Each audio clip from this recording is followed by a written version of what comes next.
6:01. If you would join me in the opening, we will stand for the Pledge of Allegiance, for the United States, Texas flag, and a moment of silence.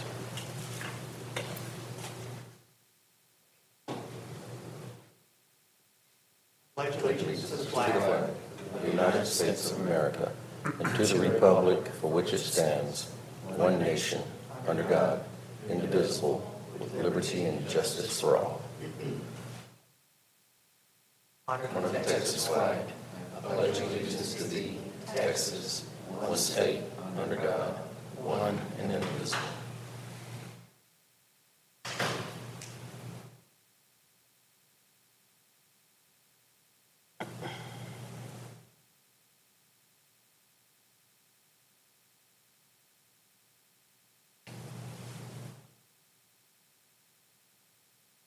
Thank you.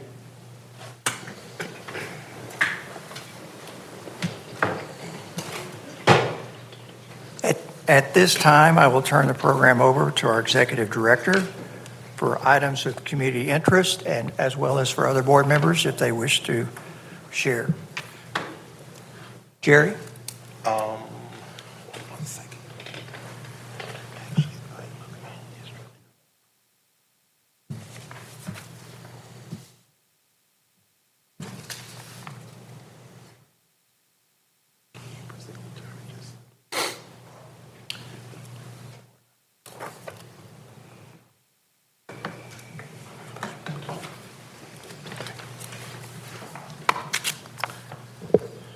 Just want to make sure that we are on the same track. Good afternoon, board members, citizens, Pflugerville, Texas. I do not this month have an item of community interest, so I know that is extremely shocking. But at this time, I'll turn it back over to the president to check and see if there are any board members who may have items of community interest. Okay. Anyone else? All right. That will bring to close this item. It's now 6:04, and we have our public comment time. And Stacy, to my knowledge, I do not have anyone who has made a request to speak for public comment. So we will move to our public hearing, item 5. Again, the time is 6:04. First item is 5A. It's 2026-0622. In accordance with Texas Local Government Code, Section 505.159, the City of Pflugerville Community Development Corporation will hold a public hearing regarding expenditures for the following project being considered by the PCDC. The project is Project FIT, including but not limited to the Monarch Recreation Center, funding not to exceed $4,642,592. The hearing is now open.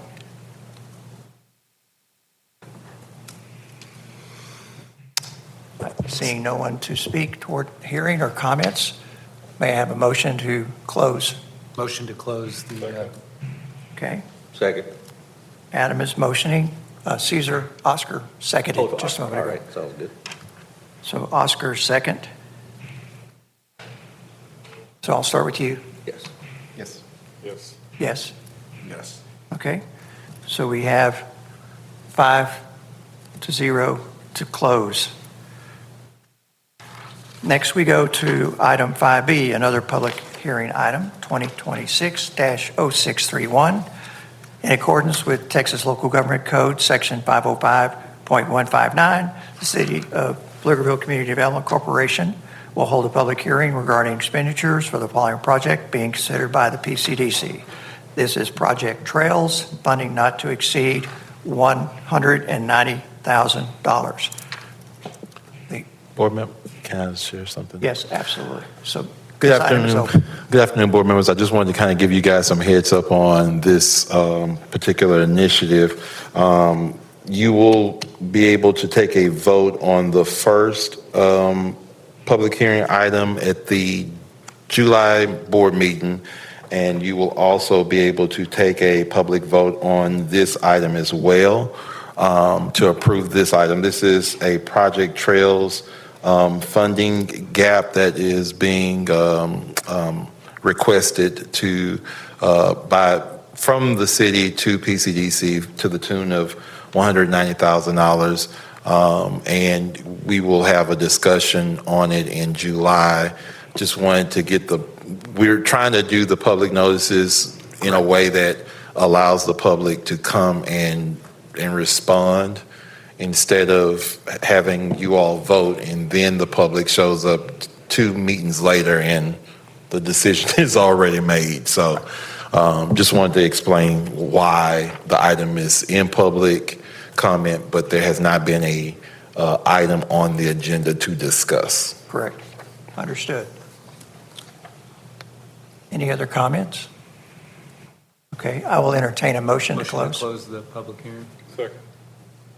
Adam made motion to close, and Oscar second. Mark, I'll start with you. Yes. Yes. Yes. Yes. Yes. Okay. 5-0, yes to close. This now moves us to our regular agenda items.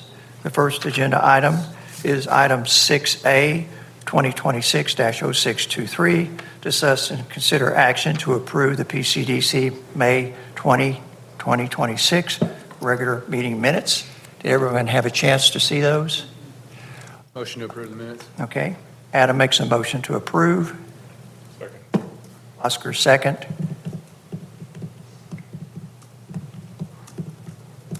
Caesar? Yes. Adam? Yes. Yes. Mark? Yes. Okay. 5-0, approve the minutes. We now go to item 6B, 2026-0624, review and discuss the PCDC May 2026 staff report to the Board of Directors. I will now turn this over to our Executive Director. Again, good afternoon, board members. Just want to run through some snapshots of the report. We're kind of, as we continue to grow within the organization, we're trying to fine tune these reports and make sure that they are helpful as you all review them and read them. Some really great information and news to share is 2024, we had 9 RFIs that were submitted, and in 2025, we had 8 by the year's end.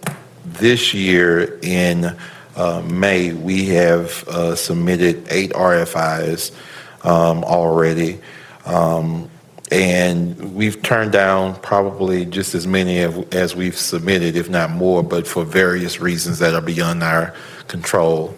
I would love to say that I have the capability of building a railroad in the middle of our city, but I just don't have that ability. So we lost out on some of the projects. But the ones that we qualified for and we really felt like we stood a really strong chance, we made sure that we submitted those RFIs in a timely manner and have worked very closely with our partners at Opportunity Austin to ensure that the RFIs have been submitted and that there were no additional questions or issues with those submissions. Both Andrew and Stacy have been working quite well on making sure that we are submitting those RFIs and even having the conversations behind incentive offerings as we send them out. The pipeline for these projects, these RFIs, so not only are we in a space where we're growing our responses to our RFIs, but we also are doing business attraction. So if that's a banker or an accelerator who has different businesses that are looking for a place to call home, we have also ramped up our ability to assist in that as well. And so we have probably somewhere around 6 or 7 business attraction projects that are outside of the RFI process and 4 BRE projects in 2026 that we're working through. So it's quite exciting right now. I call it the pent-up demand. Hopefully something green lights. We do have a site visit scheduled for the 23rd. It is our office first site visit since coming on board. And we have probably two more. One is going to be from Taiwan. And that is out of a response to our business development director who went to Taiwan with the Austin Asian Chamber. Next month, he'll do a presentation on those businesses that he met with and kind of what were some of the findings. So we're extremely excited about those opportunities to be able to go after and try to attract great businesses that want to be here in Pflugerville, and we're going to continue to do every effort we can to attract them. Stacy is continuing to work with workforce development, making sure that we're in compliance with the high demand job training grant that we got last year. Should bring something to you all by July or August, one of those two dates, one of those 2 months to close out some paperwork on the last grant, and then hopefully we can have a conversation about getting another grant, but we'll see how that goes. We are still working on our wrap up of the Small Business Week. We drew over 78 attendees from across 3 days. And then the team, Juliana and Adam went to ICSC, and we'll allow them to do their presentation later. And so there's been a lot of moving parts, a lot of activity, and hopefully, like I said, some of these projects can land, because it's quite a few of them flying around in the air right now. So we feel very strongly about a few of them. One of them we're down to. It's just between us and two other sites. One site is in the state, the other site is outside the state. So we feel very strongly about that project and a few others. So this is a great opportunity, a great time. We're seeing a lot of RFIs come through the doorway from opportunity officer from the state, and we're trying to make sure that we're responsive and that we're not just sending anything back. We literally scrutinize our own work and make sure that it's answering the questions directly that the site selectors are asking for. So with that, that is the really quick snapshot of this May monthly report. Okay. Now, I know that some of these items will be discussed at different points, but one of the things that I wanted to touch on with the May staff report, and this is something that actually happened earlier with the city council meeting, but we are moving forward with some of the projects and that we have previously approved here at the board, but working with the council on having those worked through. And I just want to make sure that the board is aware that one of the projects, except for some mandatory language with that agreement, has been approved and will be executed and finalized. The other one, there's an additional deal points that we will incorporate in the agreement and again provide back to council. But the point is, we have those items with regard to the BRE items that Stacy's been working on, as well as others. But the key thing is that all of these activities are focused on one thing, and that is, from a business standpoint, how can we help every way we can generate the economic dollars that bring in the revenues that help reduce the burden on the citizens, but more importantly, in doing that, also provide the types of resources and things that they really want to see in our community. So as I read through the staff report, I kept seeing that that's what it comes back to. As long as we focus on the right thing, I don't care if we do it the right way, the wrong way. Now, I didn't say illegal, so please don't record this as anything that's intended to be fraudulent. We always focus on doing everything exactly by the law, both as well as its intent and specificity. But the key thing is we do have things going. I think all of us want to see things happening faster on the board level, but we are all going in the right direction. I just want to make sure we keep that in mind. Do you have anything else before we move to our next item, Jerry? No, sir. Okay. Oh, I'm sorry. Yes. As we continue to try to change this format up, just try to streamline it to make it to, we know that you guys are reading a lot of information. You know, we want to make sure that you're able to kind of get the juxta of what has taken place really quickly. Let us know if this format is working. If it's not working, let us know. Adam has kind of thought of some really creative ways to convert some of this documents into videos that you can listen to, or tapes that you can listen to if you're in your vehicle, or however it is that you need to digest the information. Let us know, and we have creative ways of kind of curating that information. So just let us know. Thank you for bringing it up, because I had, as I was going through this, thought of some of those items, and then I got to what you just said, to the very end of it, where it says narrative for board and council use, where it went into what you just described. That this document, this is basically we're doing steps. We're getting to the information that's important and relevant, and from what you have written in here as well, like you just said, putting it in a methodology that's the easiest for us to process, but more importantly, get the information we need, and not just information that's nice to have. Yes. So with that, go ahead, Oscar. One thing, I don't know if it's possible, but one thing in one of my past companies, our sales and marketing group did was to use the idea of the funnel and where they were, the various opportunities were in that funnel before they come out the bottom, and it may be worthwhile to think about that kind of graphical representation of where things are. Sounds good.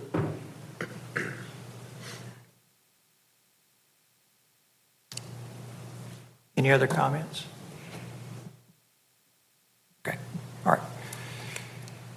The time now is 6:18, and we're going to go into the next item, 6C, which is discuss item 2026-0628, and that is discuss and receive presentation regarding participation at the ICSC conference. I look forward to this.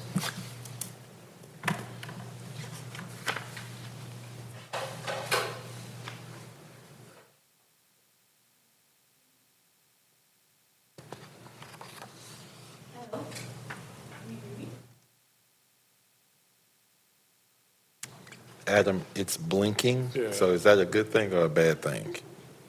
Oh, hi. Oh, yeah. I think it's better now. Good afternoon or good evening by now. I'm Juliana Sepp, and I'm gonna provide a summary on our participation on the ICSC Las Vegas event. The ICSC Las Vegas is the world's largest commercial real estate event.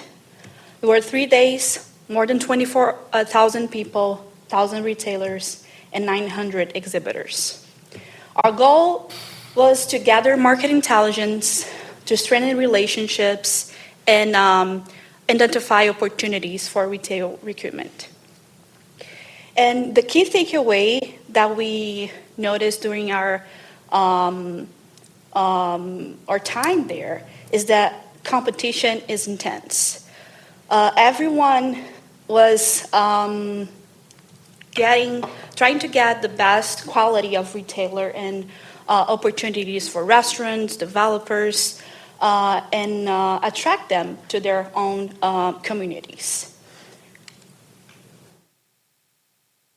We also identified multiple industry trends during the conference, and I'm going to talk about a few of them. First, the physical retail remains strong. 86% of the retail spending still is in store, despite the growth of e-commerce that we all know. And in this first quarter of 2026, shopping centers occupancy rates reached 94%. So they're still growing, and they're still trying to find new sites to continue expanding, but they are more selective. Consumers are shifting towards more value-driven and essential-focused spending, and that's changing how retailers are focusing their expansion plans. Is this data statewide, nationwide, nationwide? Or is it Nationwide, just- yeah. Okay, all right. The source is Retail Strategies, so. Okay. it's- Have we, I'm sorry to jump ahead, but have we tried to bring this down into Pflugerville? We have. Yes? We are, at the moment, the group is doing a, Okay, yeah, I'm sorry to jump ahead, but No, it's no, like, it's when I like- hear nationwide, Good I'm like, question. yeah, it's Yeah. it's a great I question. have a question about the first stat. So that's truly, because you can have, online purchase, kind of online delivery, but, to your home, then online purchase, pick up in store, and then pick up, purchase in store, pick up in store. Is it really purchase in store, pick up in store, that 86%, or is there any clarity into what that number really means? I didn't see any breakdown on what type of, if it's like purchase online and pick up in store. Right. What they say is 86% of all retail spending is in store. All right, so that sounds purchase in store, pick up in store. Right. Yeah, Now, there was a time where the online, obviously, during the pandemic, online shopping was paramount to in-store. But there has been a strong gain back into the physical structure of retail space.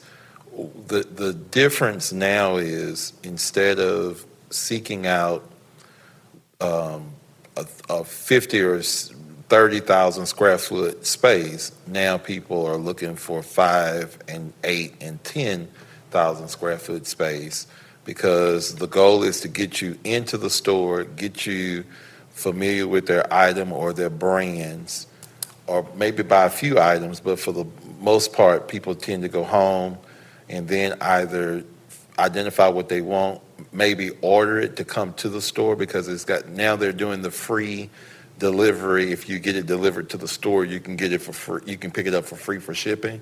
So there's a lot of different ways now that retailers are trying to get people to come back into the store, and all the trends are showing that that's working. yeah, and this other stat there, you see there, the households under 250K a year of income are spending from 70 to 90% of the budgets on essentials. So that converse with the shift of behavior. So they're willing to drive a little more to get, an item that in another store is a little cheaper because of the growth of the prices. And yeah. One more comment. Something you just said reminded me of something. I was visiting the local, our Pflugerville Walmart, and I don't know if many of you noticed, but there used to be, as you walk into the store off to the right, there was a huge area cordoned off for shipping. They have torn all that down, and they're now expanding into the rest of that store. That's like 20 or 30,000 square feet. And this store is going to be one of the largest Walmarts in the area.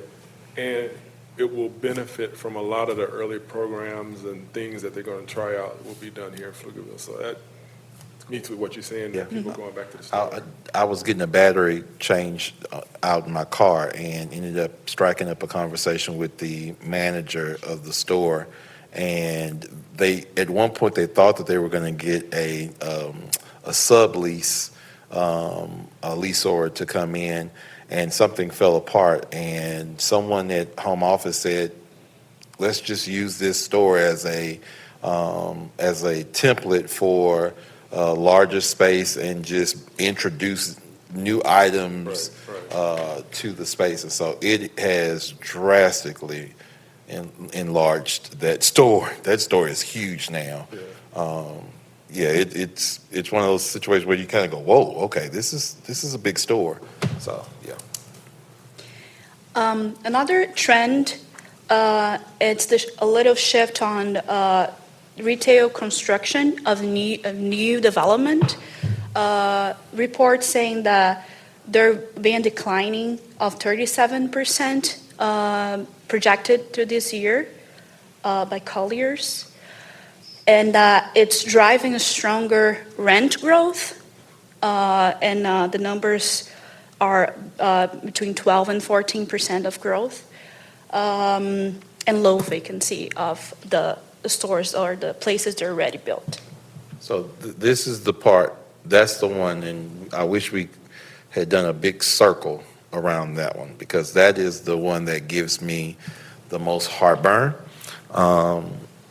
I've spoken with a lot of developers who are seeking to find already constructed strip centers because the cost of steel, the cost of construction, the cost of materials as a whole we all know has jumped up enormously, right? To the point that these developers are saying it is cheaper for them to come into already built strip centers and renovate those strip centers than it is to build new strip centers. Now, this poses a problem for us here in Pflugerville because our strip centers are already completely full. We only have about a 2% vacancy in our retail already constructed space, and it is the most constricted commercial market within the Austin metropolitan statistical area.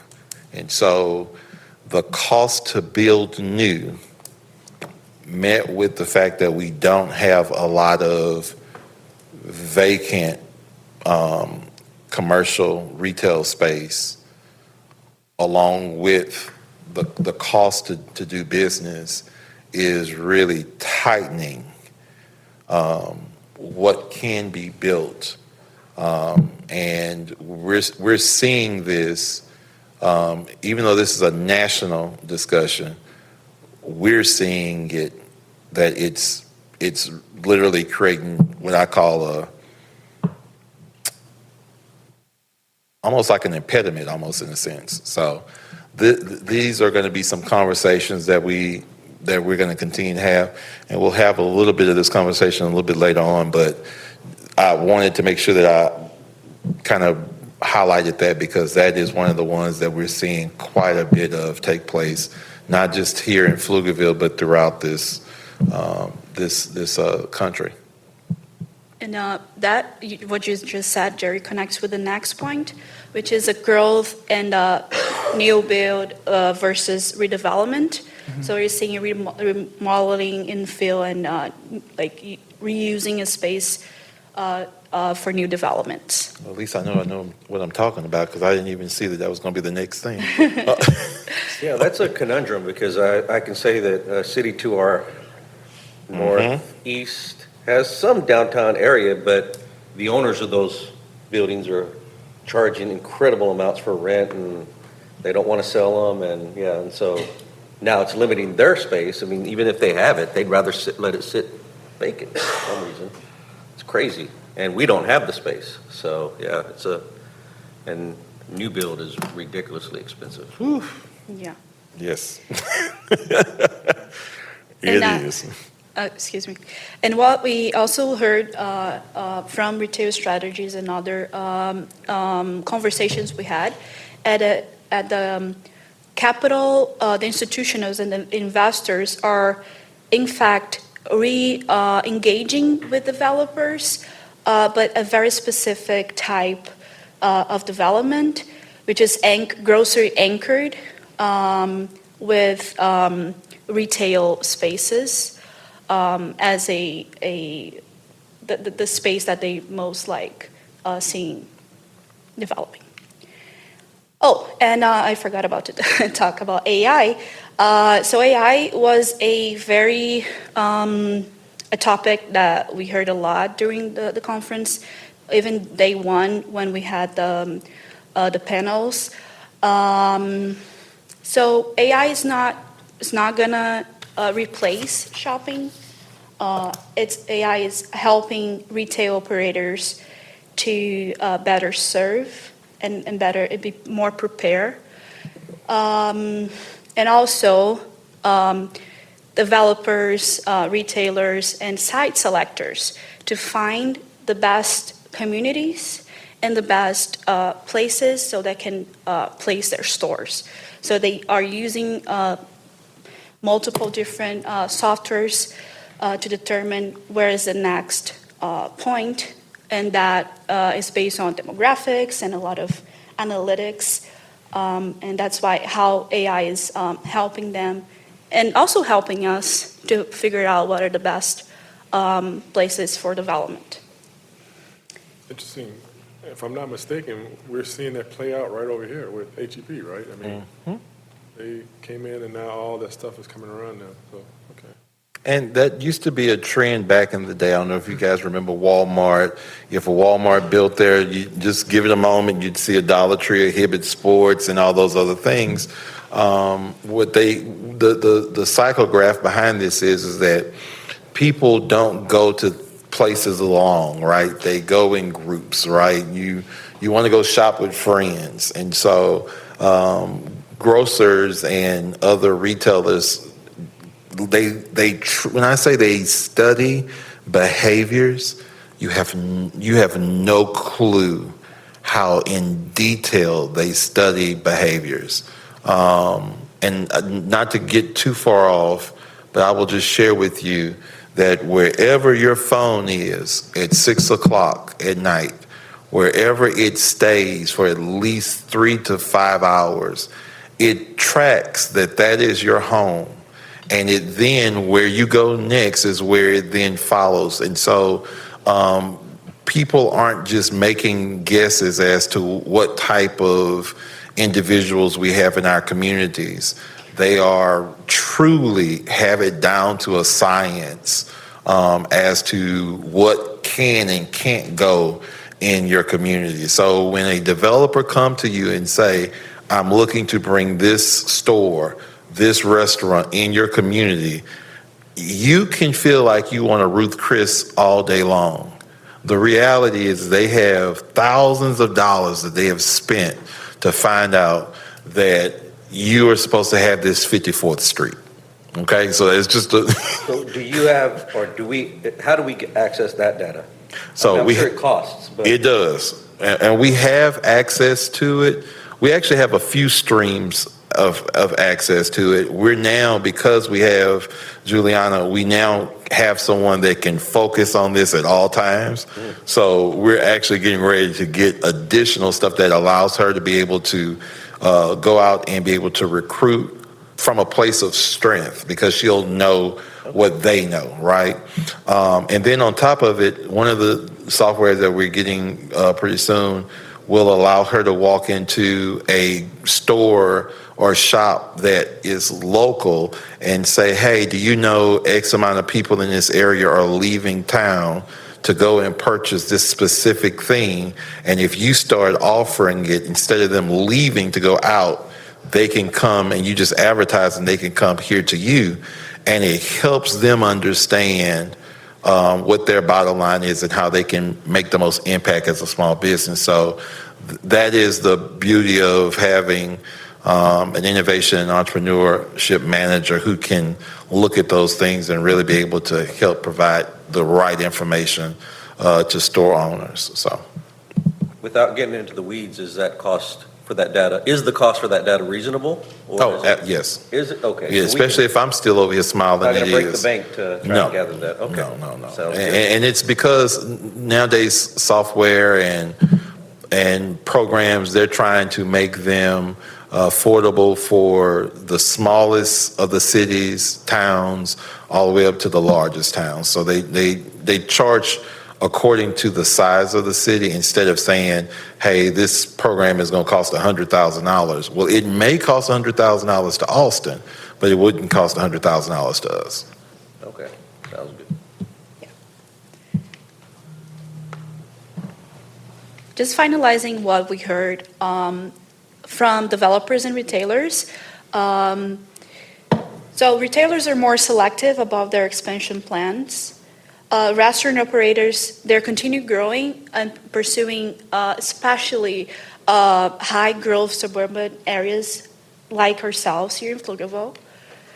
And as I mentioned before, the winner format is when communities can demonstrate through market data, through their demographics, that they have developed readiness to start a new development because the developers they want to be fast. And they emphasize also the importance of having investment infrastructure, and if the infrastructure is not there, that the public and private partnerships that comes with those projects are strong. One thing that we also noticed was our peers. We met with a lot of and saw a lot of exhibitors that were other EDCs or cities and counties. So the whole conference had 61 cities being exhibitors. 14 of those were EDCs representing the cities. And attending the conference, we had 147 people representing EDCs and 18 members of Chamber of Commerce.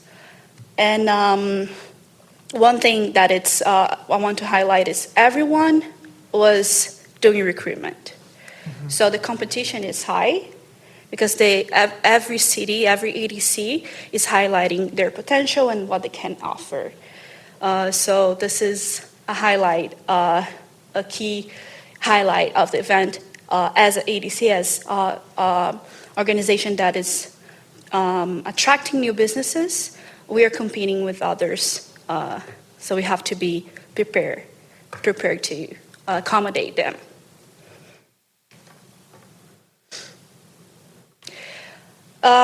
Reflecting feedback from the board and also council, performance metrics we have been monitoring and reporting KPIs and performance metrics. So before the conference, we did our homework. We analyzed the conference attendee list, exhibitors. Out of more than 1,700 companies that were in construction, property, shopping centers management, retailers, restaurants. We created a list of 156 companies that we wanted to target in this conference. We shared our goals with Retail Strategies, that is our consultant in that industry, so they could also facilitate introductions and help us identify opportunities. And also, Juliana, I'm sorry. I just wanted to make sure that the board remembers that was the contract that we brought back to you all to agree to extending the consulting services with Retail Strategies. Juliana has been working with them and making sure that the information that they provide is timely. In the past, it was not always timely. Adam is probably looking away from me right now because it was one of the most frustrating moments in his situation. He's turning red as we speak. So he was not really a fan of how things were going. But now that there's someone who can consistently keep them honest and when I say honest, I don't mean that they were doing anything that lacked integrity. They just didn't respond in time, right? And if we didn't, stay on them, they let us not stay on them. So having her here, she is relentless. She does not play with these consultants that she oversees. So they've been very responsive to her. So I wanted to just make sure that when we talk about Retail Strategies, I just don't want to bring up consultants when it's time to approve their contracts, and then you guys never hear anything about them. And then here we come saying he'll spend this money on this consultant. And it's like, well, I haven't heard you mention them since last year. They are working with Juliana. Just wanted to point that out. Yeah, thank you, Jerry. finishing this part, we also brought a marketing book that you probably saw before ICSC with sites available. It was very well received. A lot of developers really liked to see, availability and talk about the demographics. And before we went there, we set KPIs. We wanted to meet at least 50 developers, industry contacts, expand our network of retail restaurants, developers, and generate new leads that would follow on new opportunities for our recruitment efforts. During the conference, we had 94 contacts made, 75 qualified conversations, multiple active development discussions. We met with retail strategy 3 times. That's why Jerry says I'm on on them. So we could look again the list and see who they were talking with, what were the topics. We hand out all the books we brought, and we walked more than 13 miles. And after the conference, we were able to enrich our outreach. Those 94 contacts became 115, and we started the outreach process after the ICSC. And we have one project at early stages. We started discussing with a developer that I'm sure Jerry will discuss with you Yes. later on. This, and I'll just hit a high note, this particular developer is interested in bringing a grocery store here. They've been looking for a while now. And when I say a while, I mean even before I got here. They've been circling, looking for a place to land. And they are continuing to search for different spots.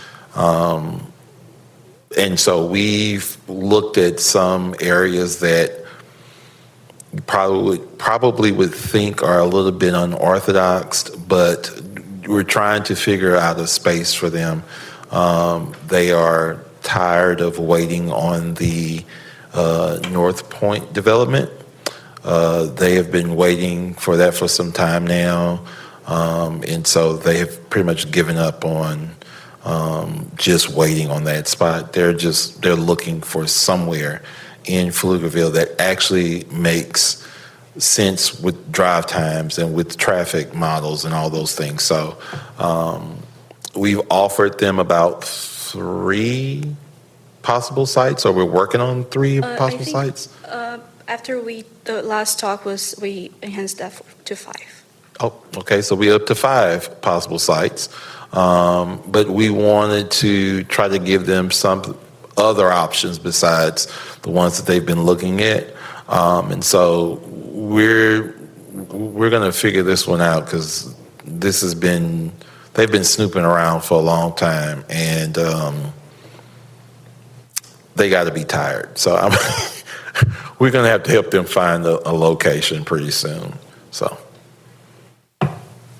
And just to make clear how that all applies to our work, after the conference, we have been incorporating the insights into our strategy for the recruitment of retailers and restaurants.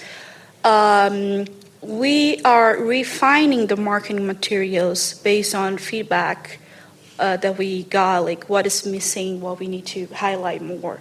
What is the number one thing that you as a retailer restaurant you want to see? So we are refining that.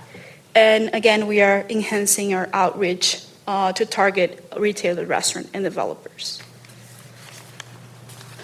As a next step, this is a ongoing cycle. So we're continuing follow up with the priority retails. We're always adding new ones that we see. That we always also receive new developers that contact us.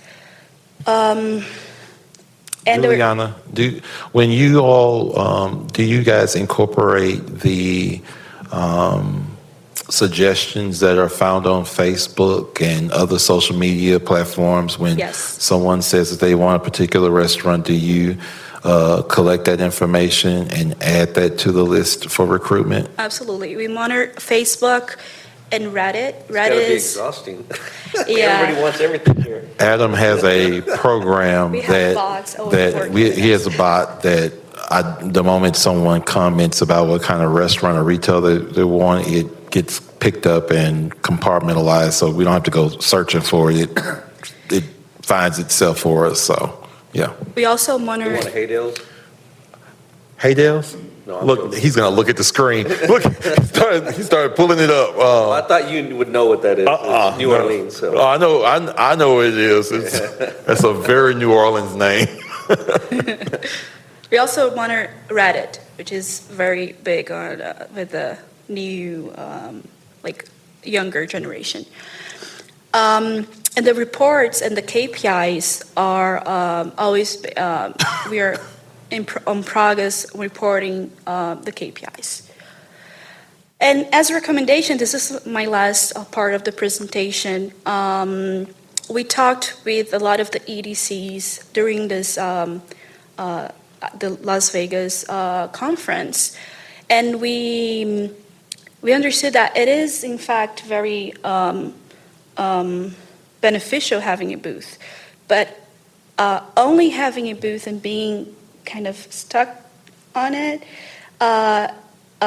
it's not the best way. So we are recommending that for the next ICSC's Red River, which is our regional one here in Texas, be in early Q1 next year. We bring the team and we divide ourselves. Part of the booth stay there, and part of it like walking and making connections, because that is what is rich about the conference, making those connections. And for ICSC Las Vegas, again, having more team members. So Adam and I went, we walked 13 miles, more than 13 miles. But we learned that the first day of the, not the conference, but the, excuse me, I forgot the word, but because the conference has 3 days. First day is panels, second day where we have all the booths. So this day is the day that has the highest attendance. All developers and especially retailers, they go to that day, probably because they can't, be away from the office. So this is the day that we have to cover and talk to more people. And the second day, the third day is low attendance. People are very tired. And so that's our recommendation for Las Vegas next year, bringing more members so we can divide ourselves into sections and be more effective in making contacts. That's what I have for today. Any other questions? Do you have anything? Okay. What I'll say is that the Red River, this year we had our full team at the Red River. It was in San Antonio. If it's something in state, I feel pretty confident about bringing our team to it. I do not feel confident about bringing our team to Vegas for a myriad of reasons. It's just the connotation that it brings, that the whole team went to Vegas. If it was in Podunk, Arkansas, we'd have all 7 of us would be there and nobody would have anything to say. But the Vegas one, I'll try to make sure that there's no more than maybe 3 of us to attend. I have not become comfortable yet with doing a booth at the Vegas one for a few reasons, and a little bit further down in our agenda, I'll kind of highlight my hesitancy. But they have done a really great job of putting these contacts to work and really reaching out and doing the due diligence that's needed. I want to be very clear that we have some things that are serving as impediments that we need to navigate and work through if we're going to attract the retail that we're looking to get here. I'll just end it there. I will get further down the agenda and have that conversation. And Juliana, we have this ICSC Yes. retail trade report, and that's what you were referring to? Well, not that one. That's what I was referring to, and that's going to be a part of that commercial conversation further down. Okay. The one that I was referring, I can ask Adam to send to you. I don't think I added to the Okay. list. I'm sorry. And you all may have seen it last year. It's the booklet that has the 3 stars on the front of it that talk about our notoriety. We're ranked such and such, and then you can go in and there is literally every available parcel for commercial development that's inside the city limits is in that book, and it's sectioned off by the different nodes within the community. So Adam and the team did a really great job on working on that document. Question. So just out of curiosity, did you guys notice anything, any buzzworthy or otherwise trend that you didn't expect going into this that came out of it? Do you have any? One of the things that I saw a lot of people were talking about was. Adam, come to, yeah. I always wanted to tell somebody to do that. I was so excited I was able to do that just now. One of the things that I thought was kind of repetitive, like we heard a lot about, is the data driven. Where less site going, and they want more data driven for more software, more validation before they even talk to anybody, and that was, I guess, understandable. But a lot of people were saying that the markets, they're kind of holding off because things are cooling down. They want to see what happens in the next couple of months before they move forward with anything. But they want to have the talks now. Let's start talking now, but no, it's going to be a little while before we actually do anything. So. Okay. Thank you. Which is reflective in the conversation that Tracy is going to have in a little bit about how, sales tax is relatively flat because there's not that much movement right now. So, yeah. Thank you. Thank you. Thank you. So the time now is 6:54, and we will close out of item 6C and go into item 6D, 2026-0629, discuss and receive presentation regarding participation as a delegate for the German and Paris recruitment trip hosted by Opportunity Austin. Jerry? Again, good afternoon, board members. We had the opportunity to go to the Germany and Paris recruitment familiarization tour trip, May 11th through the 16th. One would think that was a really, fun trip. I can't tell, they're laughing because they already know what I'm getting ready to say. I can't tell you if it was fun because we were in 27 meetings during that time period. And so the only time we were able to really stop and look at something was this building. And so I took a picture of this building because this was the one space and place that we had a chance to stop and actually visit and tour. And so if you could, I'm gonna run through these really quick. You can go through the whole, just get to the, so 27 meetings, primary objective was to convert international exposure into qualified leads, partner referrals. I'm sorry, it's hopping on me. And targeted follow-up actions. Through the lens of PCDC, it was to evaluate each contact for sector fit, workforce demand, site readiness, and long-term Pflugerville value. We were looking at global partnerships, workforce talent, business attraction, innovation and growth, and stronger communities. Next one, please. And so these were the three areas that these were the three of the four areas that we went to. We went to Munich, we went to Stuttgart, we went to Paris, and we also went to Frankfurt. The economic development counterparts, we were able to meet with the Munich Economic Development Corporation. We were able to meet with a few startups and VCs. A lot of AI companies are spinning up in Munich.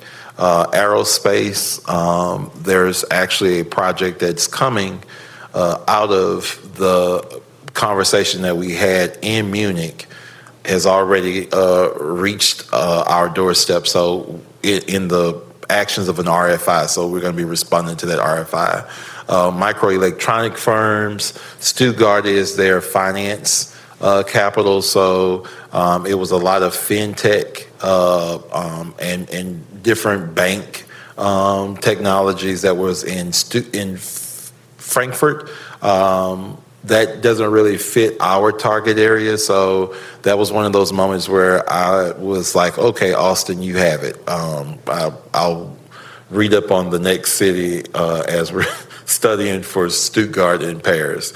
And so when we got to Stuttgart, that was where we got to advanced manufacturing, semiconductors, and other Industry 4.0 partners.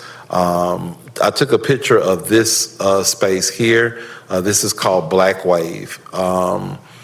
Those of you who have become a fan of the Elon Musk rockets that are taking place down South Texas, Black Wave is responsible for a compartmental piece of those rockets. And so that is why you have the German and Texas flag inside their facility.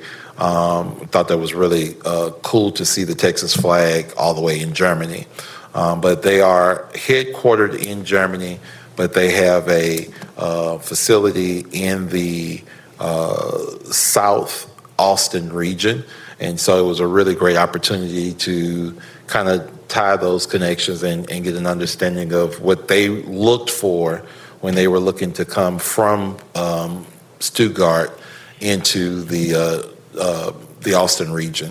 And then also Paris was, we had a chance to talk with trade partners, existing investors, and life science. We visited the Saclay Cancer Hub. It's an area of life science. One of the things that I want to make sure that I guess you can say eat crow, as they say. When I first got started here a year ago, I was not sold on the whole life science conversation for the Pflugerville market. And I shouldn't have put my foot in my mouth because now I have to take it out. With the huge donation from the Dell family, there is a effort to bring life science not just to Austin, but to the greater Austin region in the terms of life science manufacturing, as well as life science labs that includes wet labs and all other types of facilities. And so not just Austin, but the region as a whole are starting to look at ways to attract life science firms and companies and industry clusters to this region. And so going there and having the opportunity to literally tour their facility gave us an idea of what we could expect should a life science company decide to locate here. So it was a great opportunity to get some intelligence on those particular companies. The next slide, which I hope is probably close to the last slide, just wanted to kind of highlight pretty much these were the types of partners. These are the type of companies that we had a chance to meet with, which was the AI, microelectronics, aerospace and aviation, the advanced manufacturing, life science, software and wealth tech, and then trade and FDI partners. We were able to go to the U.S. Commercial Services office in Munich, I believe, or either Frankfurt.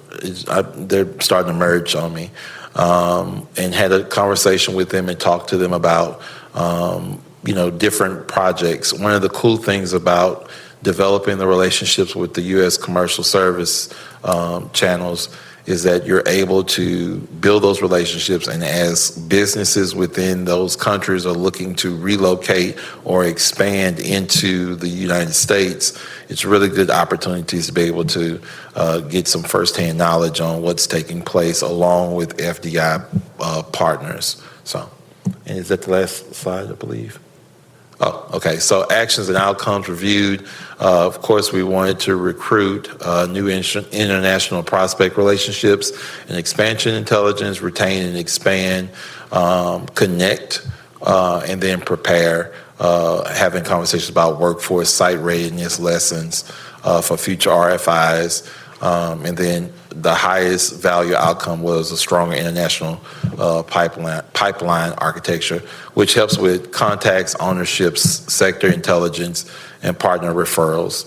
And then also making sure that we're identifying how to better report to the board that kind of relays the information on workforce, BRE, and site readiness, which is kind of why we're having conversations about the monthly, how do we communicate effectively on what it is that we're finding as we go on these tours, as we're connecting with potential businesses and partners. Any questions? I have one, and I apologize if I missed it while I was out of the room. What's wealth tech? So Wealth Tech was primarily in the Frankfurt area. It is dealing with different technologies relating to banking. Fintech. Fintech, yeah. It shouldn't have said Wealth Tech, it's Fintech. And so but that was primarily in Frankfurt. It wasn't really in any other area. They're very compartmentalized. Each city kind of specializes in certain things. They have an identity, almost in a sense. And it was really interesting because over there you say Pflugerville a whole lot different. It sounds like you are angry, almost in a sense. It's Pflugerville. And I was like, oh, okay, been saying it wrong. Okay, thank you. Thank you for correcting me. But I went the whole time after that saying, I am from Pflugerville, Texas. I mean, you have to really... But it was a great experience to see a lot of different things that said Pfluger. I was impressed by that. But just to have those conversations with these businesses that are really looking to get over into the United States. I mean, we didn't come in contact with any business that wasn't looking to try to figure out how to make the United States its second home. So super excited about what the possibilities are for some of those projects. Cool. Okay. Anybody else have any questions? Okay. Time now is 7:05, so we'll move into our next item, and that's 6E, and that's 2026-0630, discuss and receive presentation regarding participation at the 2026 Consultants Spring Forum in New Orleans. All right. Go for it, Jerry. So we went to the Consult Forum. So again, just for the public as they're hearing this, we want to make sure that if we're going to go on out of town, go to these recruitment events and these different forums, that we come back and share with you all kind of what was learned or what was the gist of going there, instead of just going and then not sharing it publicly. The top 5 things that was discussed by site selectors, this was very direct. They did not shy away at all from how they felt The site selectors are who Stacy, Andrew, and myself. These are the folks that are their clients are looking for where to land their business, and so they're there at the conference to tell us either why we're getting selected for a site or why we're not getting selected for a site. So they're very direct in their thought process towards the trends of what's taking place and how are you going to be selected for a possible project that is out there at the moment. So the next slide talks about the first one, which is site readiness has become a primary competitive differentiator. Site selectors repeatedly emphasize that site readiness is no longer simply about available land. It is communities are expected to provide utility capacity verification, and that's just not electricity. When they send out that they are looking for 10,000 gallons of water a day, they're expecting that we send a response in our response for information that we send back saying we have the capacity for the 9,000 or whatever that number is a day of water, right? Whatever that amount is, we have to explicitly state that we have that capacity. And the reason being is because going back into the whole AI conversation, some of these RFIs, if they run them through and say, hey, here's the request, right? This is what we're looking for. Now run all of these RFIs that are coming from all across the country and give us the ones that directly respond to what we've asked.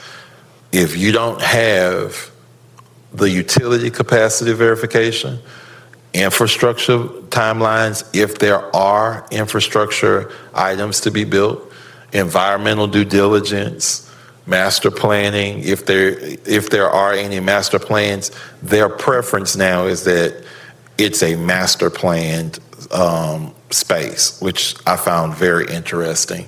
Permitting clarity, they do not want to hear from other businesses that someone almost forgot what project they were trying to build because it took that long to get through the permitting process. Like if they're hearing on the ground from other businesses that your permitting process is taking too long, which is pretty much anything past 6 to 9 months, don't even bother. Like they're out before they get in. They are not even trying to go down that roadway. They want clear permitting answers and processes. Development constraints, they want you to know what the development constraints are on the site and have a remedy to how to address those constraints before you even send the RFI to them. And then also site marketing summaries that quickly communicate development readiness. So the consultants are in a crunch themselves. And so now that crunch is being placed on the backs of the economic development professionals to alleviate what they're having to deal with. Number 2, workforce availability, it remains the top site selection driver.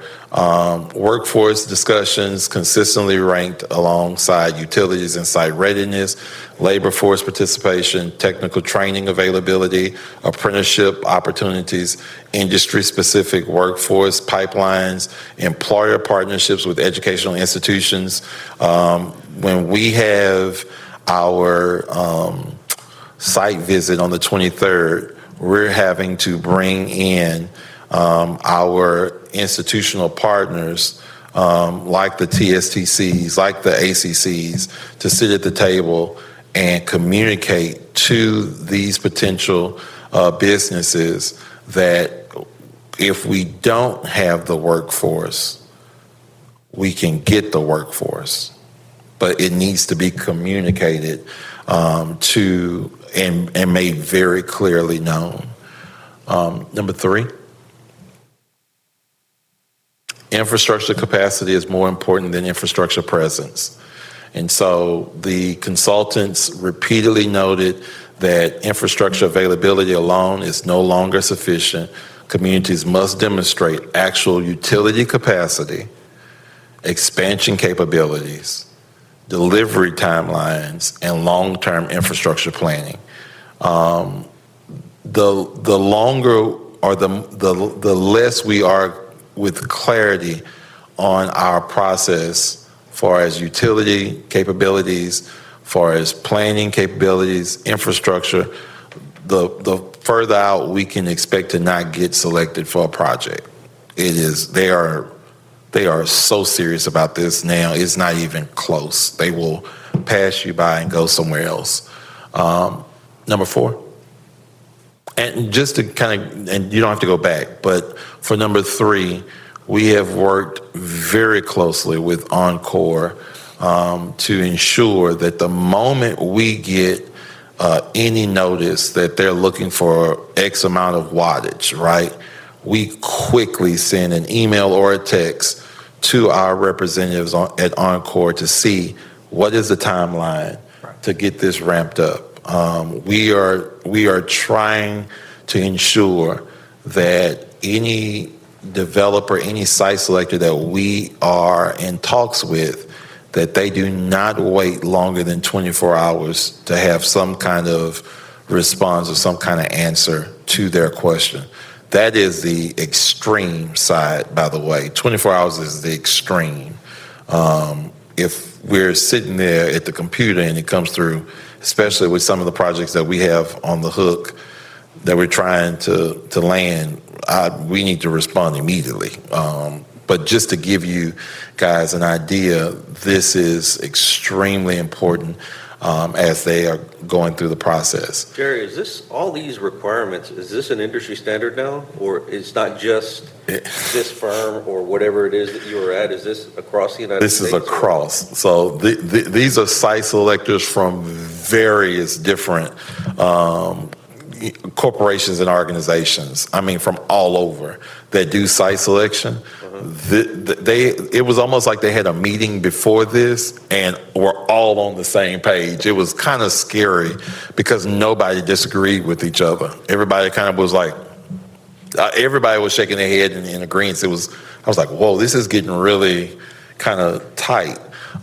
We're noticing even the response times that for these RFIs are getting tight.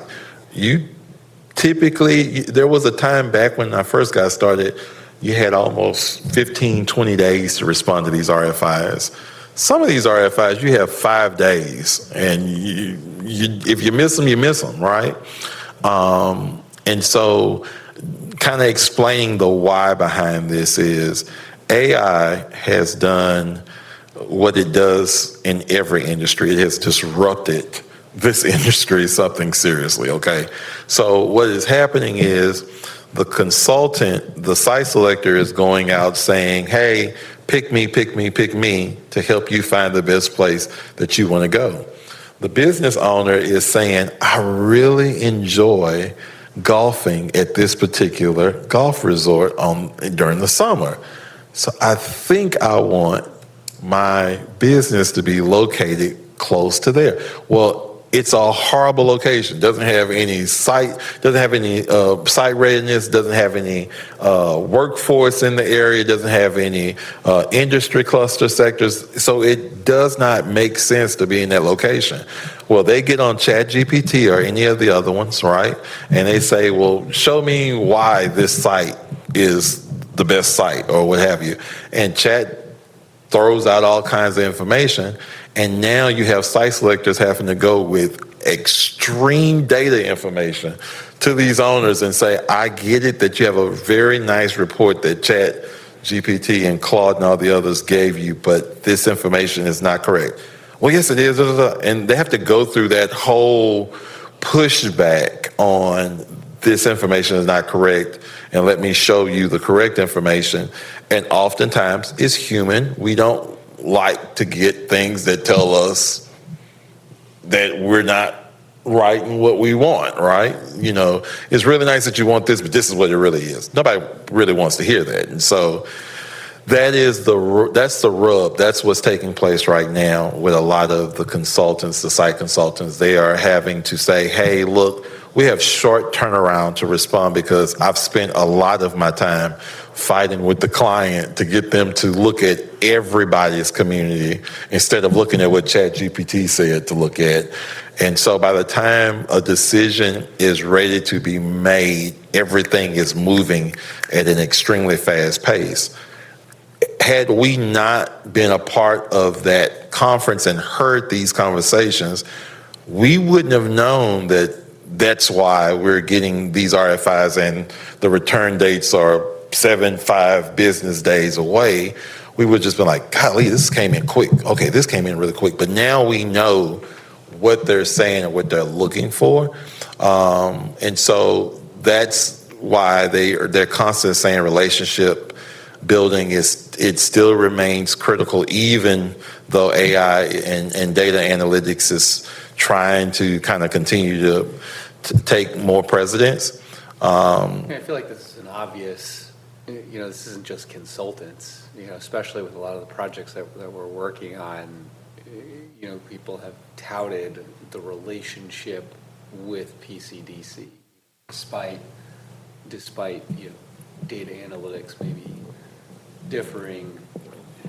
Yeah, I just think this is very, very obvious, and people should understand this, that who what you know is always going to win out, consultant or otherwise. Absolutely.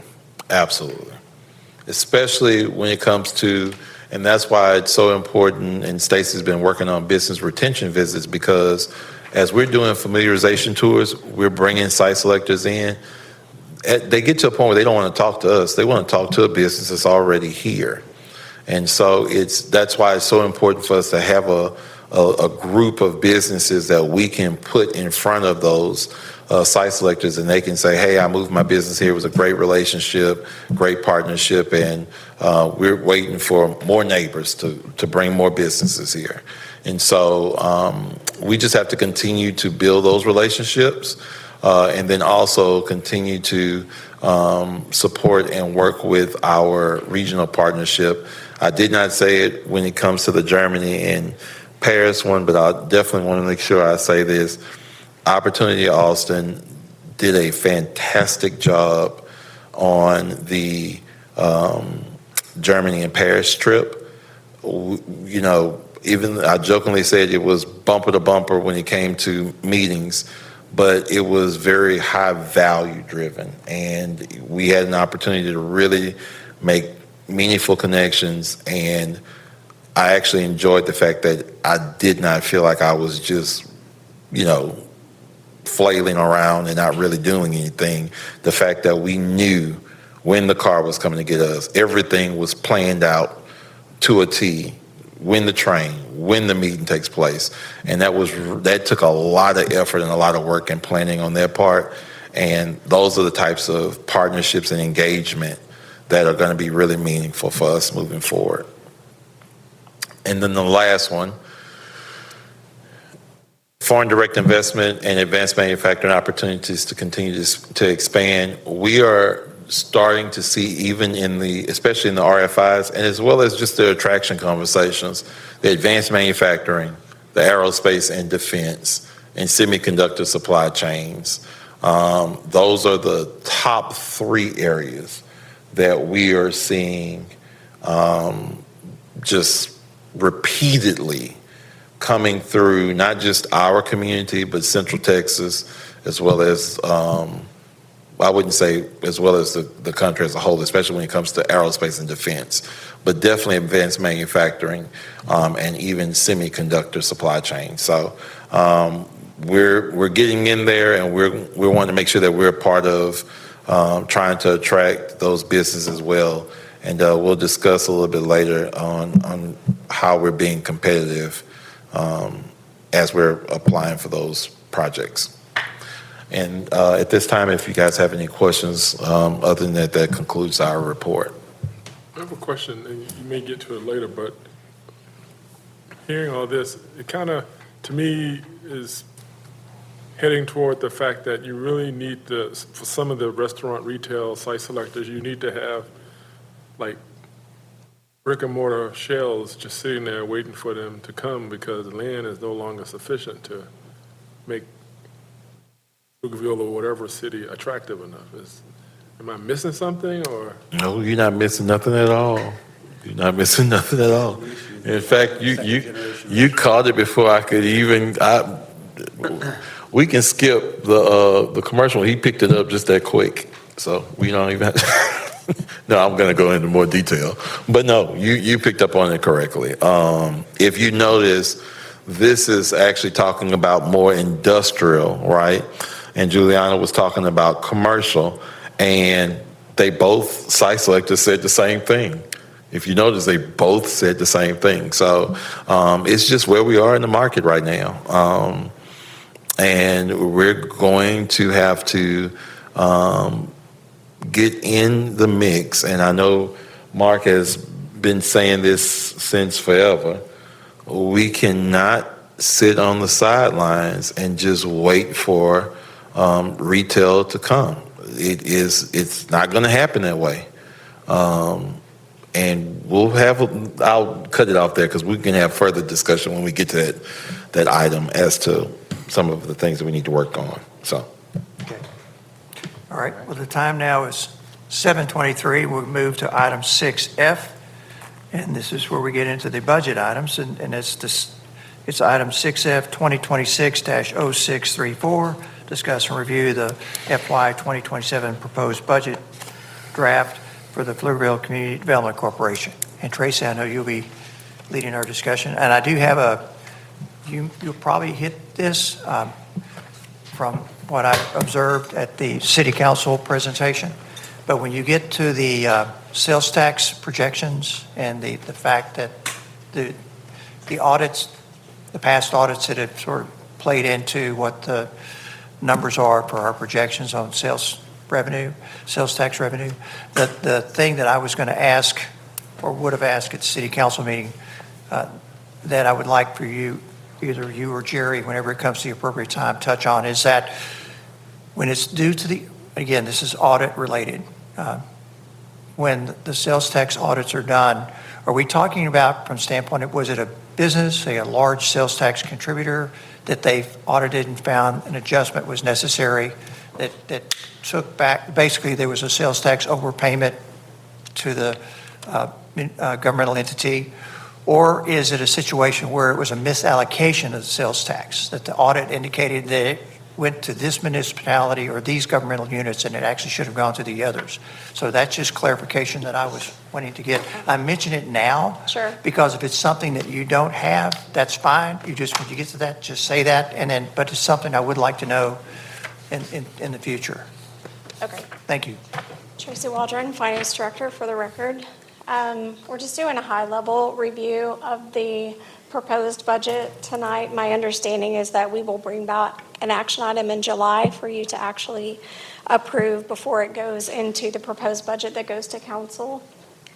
There we go. So high level, first column is the amended budget of fiscal 26. So that's compared to what PCDC and myself, we kind of both participate in different numbers that go into the budget, is the projection of the fiscal 26. So right off the bat, we can see that revenue is projected to not come in where we budgeted it. And there's a couple of things that are affecting that. Sales tax is not at the 3% growth that we expected and anticipated it to be at. And also interest is just running a little bit behind. We have seen some dip in interest since last year.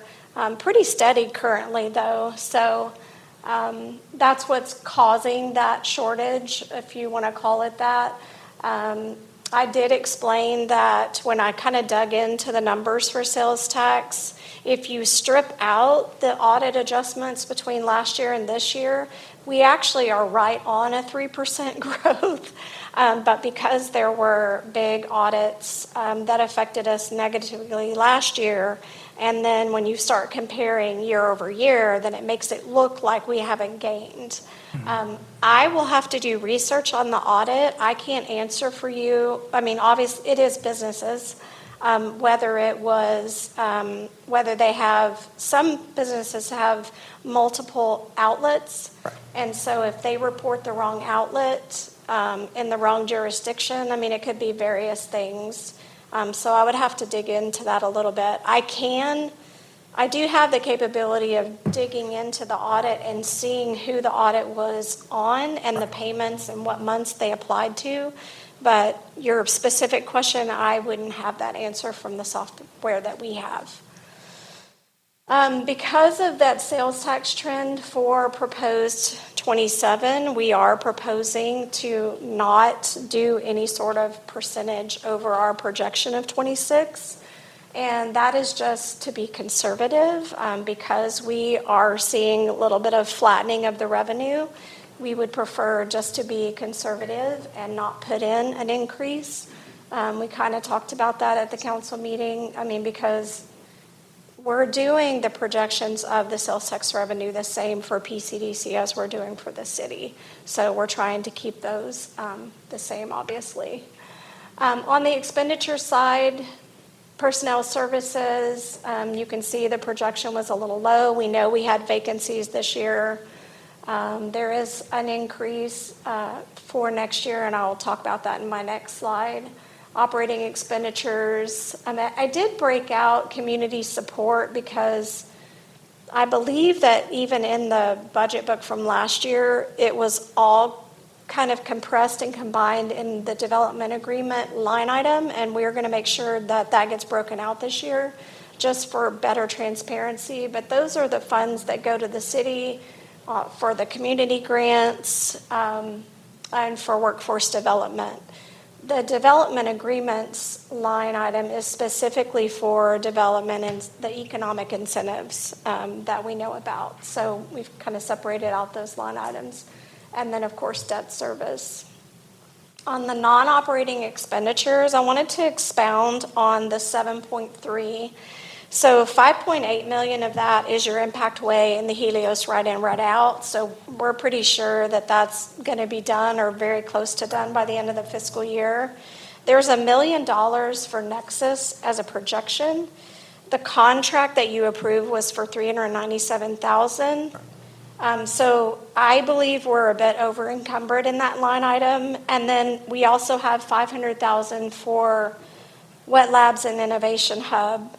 It would be my recommendation for projections that we would reduce the projections by 1.1 million to better reflect where I think we really will land at the end of the year. It will also help the summary because it will give you a more realistic and better net position at the end of each of these years. And that is just because, unless you tell me differently, if there is something in the pipeline that we think we will actually spend those funds on, I don't believe there is. And so it's probably not going to materialize by September 30th. So I'm just throwing that out there. I will need direction, though, so that we know what to bring you in the final document.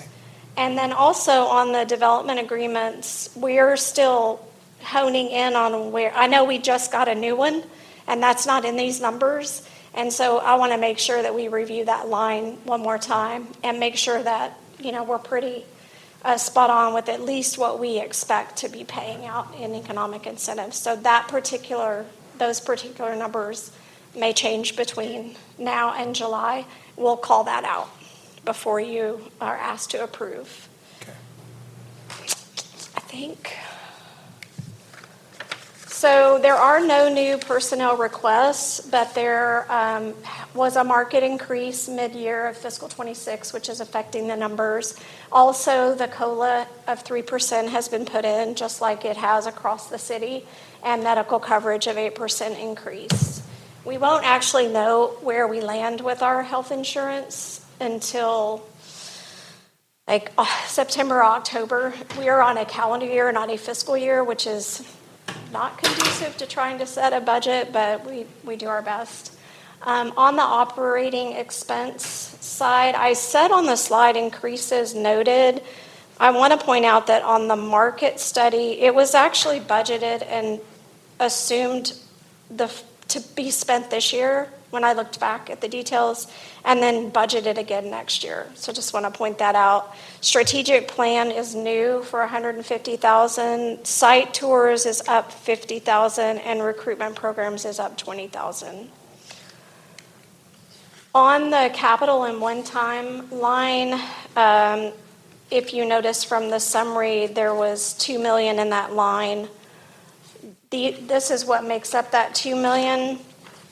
There was some discussion at the council meeting, and I would like direction on this particular question as to whether we put these in the budget as recommend. I would recommend that we not put them in the budget, and that if something comes along, we bring that back to you and you approve it and it goes to council and all those things.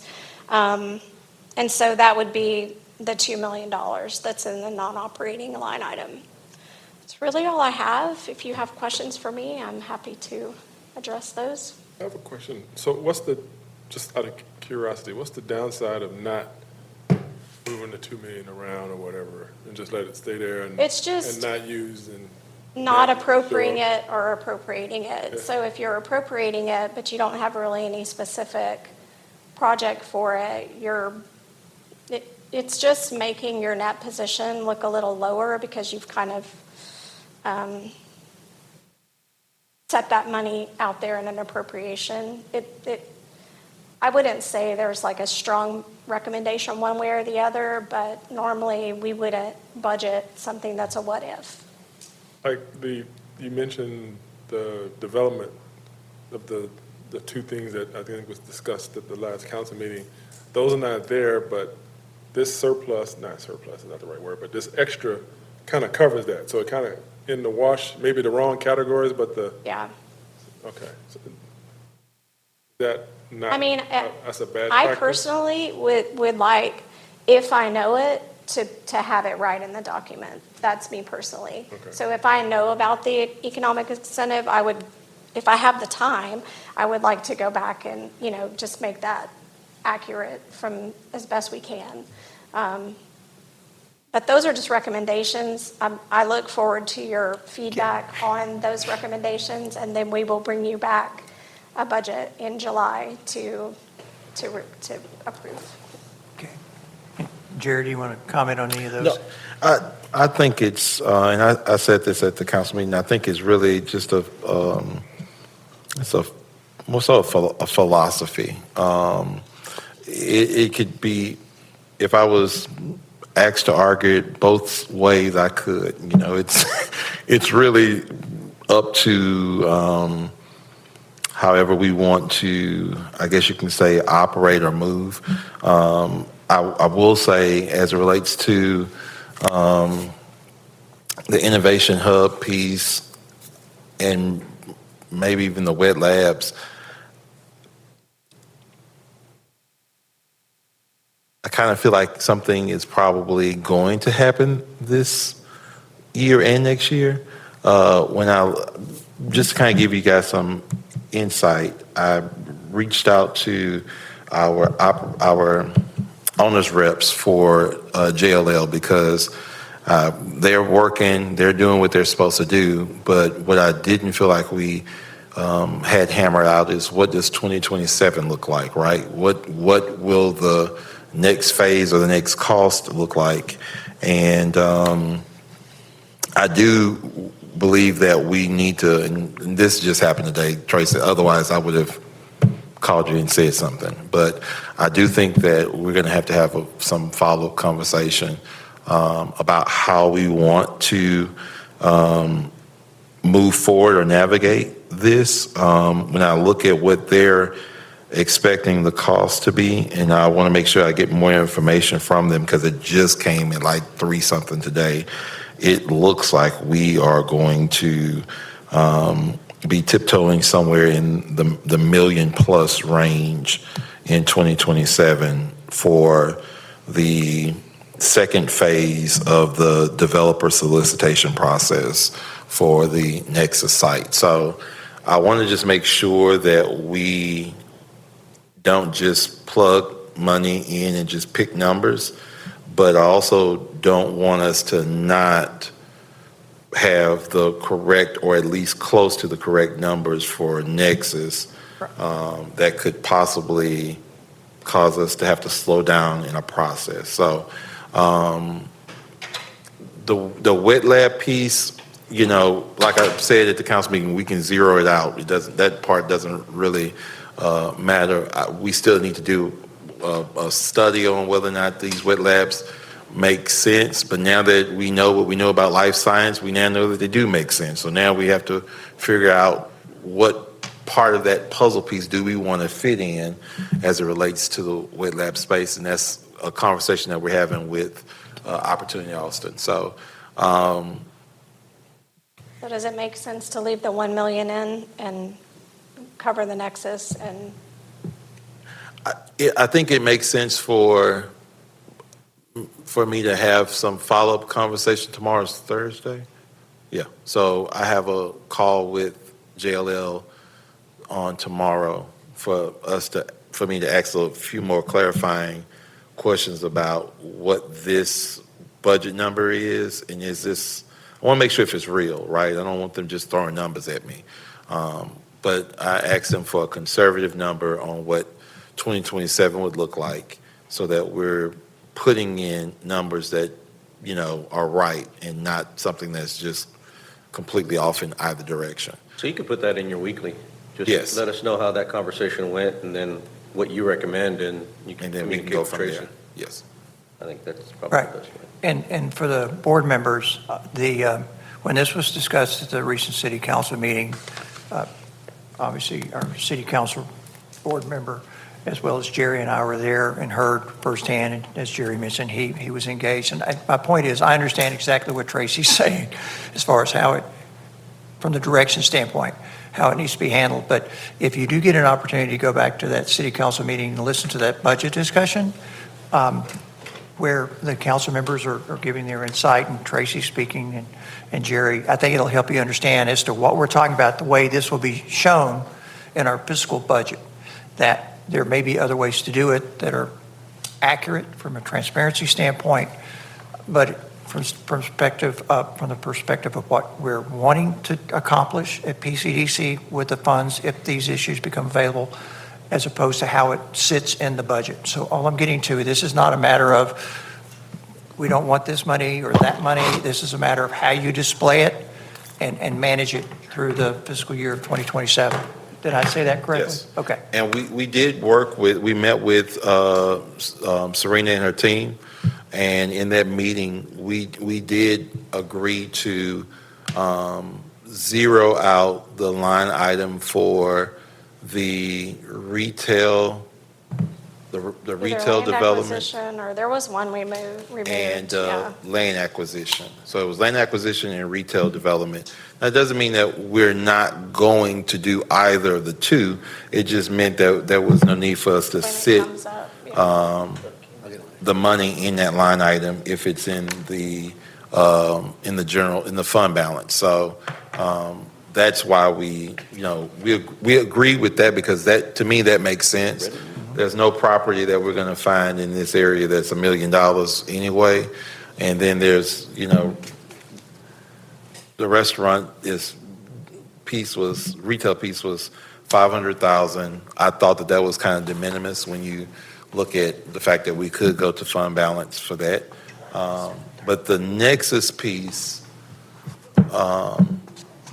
that one, because that's a known project that we're undertaking, we want to be able to make sure that we're moving with all deliberate speed on that one.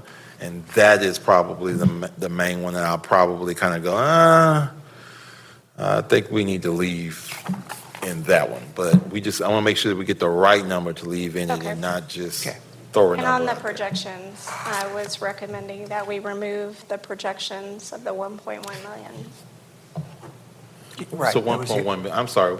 So I went through, there's $1 million projected for Nexus. We only have a contract for 397, and there's 500,000 for the wet lab and innovation as a projection for Yes. 26. I recommend that we take those excess funds out so that we're not showing them as projected, as they are not really locked up under anything. There's Right. no contract, there's no agreement. So that would be $1.1 million reduced out of the non-operating in fiscal 26 projections, Right. which would just flow through. Right, and I understand what you're saying from the standpoint as the 2026 projection line right now is what, as we're getting closer to the end date with the data we have, what is the actual milestone that we're going to achieve? Right. And so I understand what you're saying. And as long as Jerry's, because he knows the numbers better than I do and the rest of us, as long as he's in sync with that. What I've come throughout my career to understand is you don't want to underproject as well as you don't want to overproject. You want to get as close to the pin as possible. Right now, I hear what you're saying is that we're pretty well over it. So we gotta bring it back in line. So that's what I hear. Okay, I'll make that adjustment. all right. Do you have anything else, Tracy? That is it. Okay. Well, now it's 7:42, and we have, as was just alluded to, item 6G, 2026-0635, which is discuss and provide an update on the status of Project Nexus, which is the JLL discussion Jerry was just referencing. Yes. Thank you, Tracy. Again, board members, we've been meeting with Nexus every week on Thursday around 3 o'clock every Thursday. Every other Thursday, we have our city partners, Emily, Ashley, and Matt join the call and provide their input to the project. We've been working with them to get, and this is just everyone involved, we've been working to get more input from the public on what they would like to see in that space.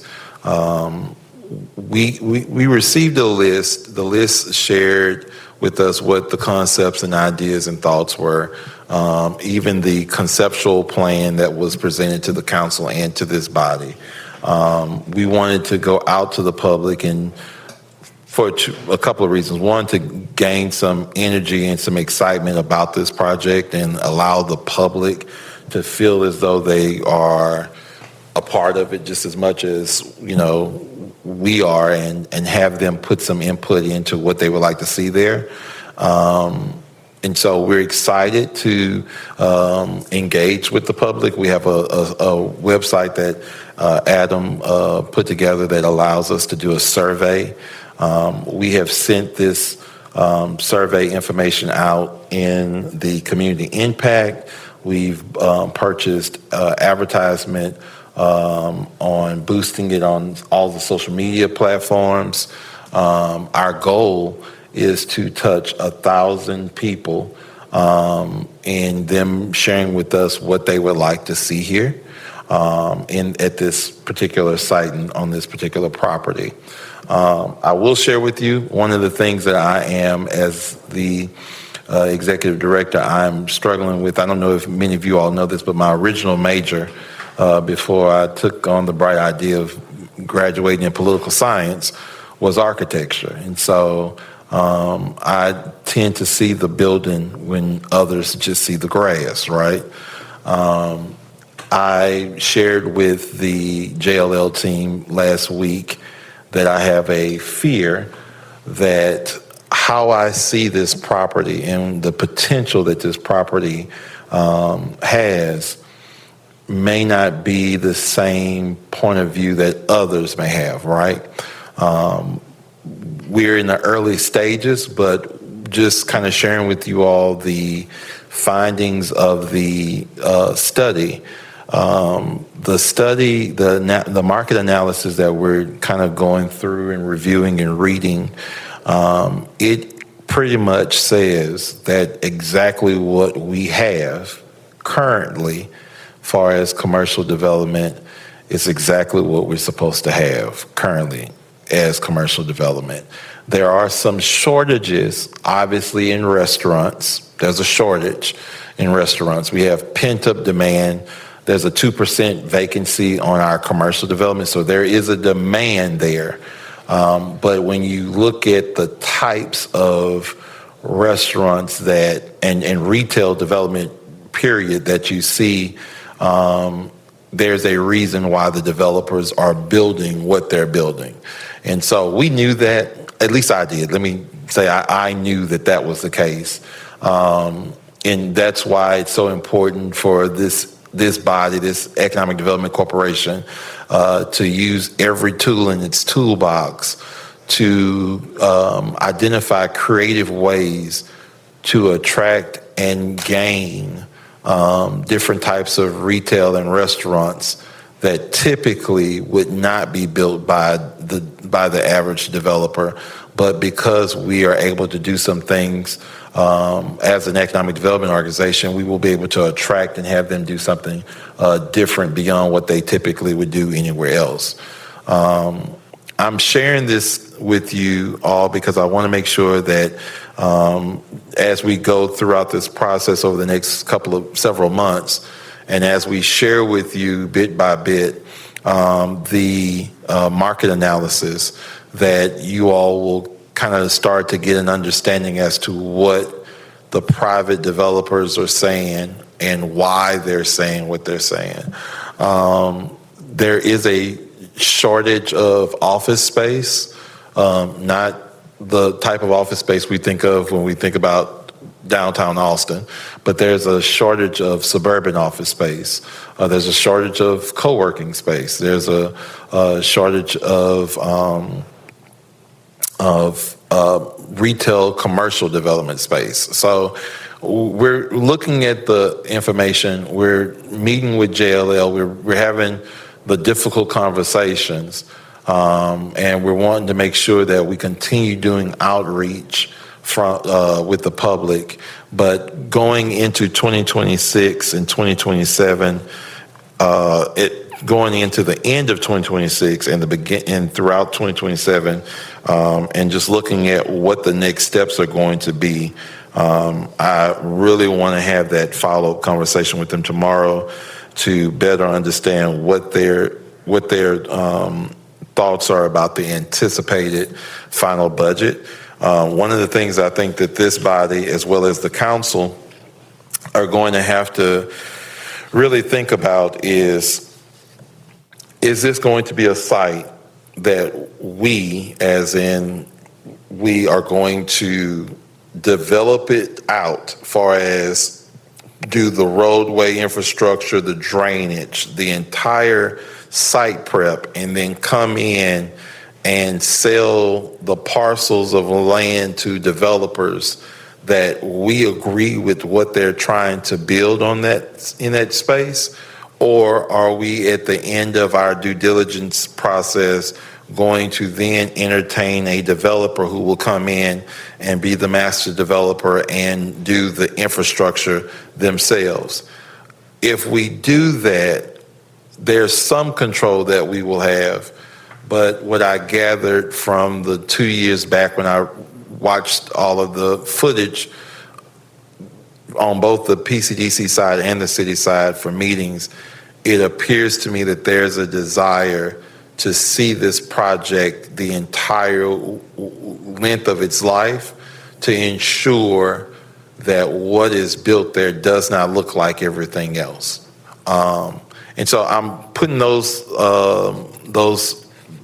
topics out there for you all to consider. Again, Adam has put together a website so he can take input from the public. We're looking at every business that they name or every business that they talk about or discuss, and we're going through that process now. But we just want to make sure that we're being very forthcoming with you all as a body to know that we're going to have to we're going to come to a fork in the road at some point where we're going to have a discussion that says, are we going to build it so they can come? Or are we going to put a sign out front that says, we're ready for a master developer to come, and then you tell us what you're going to do, and then we'll either green light it or not.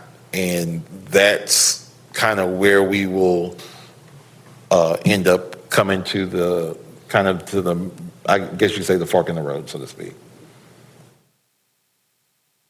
One puts a great amount of money on us, the other one not so much. Not nearly as much. But one, you're in control of your own destiny. The other one, you riding in the back seat and closing your eyes every now and then when the road gets bumpy. So. Sounds good. Okay, I'm going to ask a basic question, and it's probably a real simple answer. If we do a master developer, I'm not saying that's what we're going to do, but if we go that route, we do a master developer. Is it a situation where at some point the PCDC would actually sell the land to the developer with covenants in that agreement that gives us rights of refusal of certain decisions? So that the master developer actually is the holder of the asset? Or is this a situation where we continue to hold the land, but we have an agreement with a master developer where the master developer does things? Now, I understand how cities can do it, but I'm talking about as a PCDC, as an entity, does that make a difference? That gives me the warm and fuzzies that that's a legal question, so I'm going to look over at our attorney. I've learned to get out of the way when the car is running fast. All right, so a developer, is going to look at their financing options, and if there's any benefit to keeping it owned by the PCDC and they can lease it or have some other type of arrangement, then they're going to have an incentive to do that. So there's going to be many different ways to skin the cat. Some of it's going to depend on, what's available in the market and what's going to make it feasible for the developer to take on that project. And, you can have maybe a exclusive negotiation agreement to outline the parameters of what all the stakeholders want. Correct.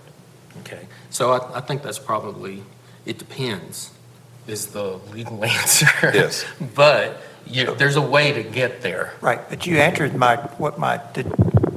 foundation of my question was, does this mean there's a circumstance where we have to always own the land until it's built out, or is it possible that there be another entity who comes in that actually could take over the ownership of the land and we'd be in a different position from an influence standpoint? So your answer is, yeah, it could be the full range, is what I understood.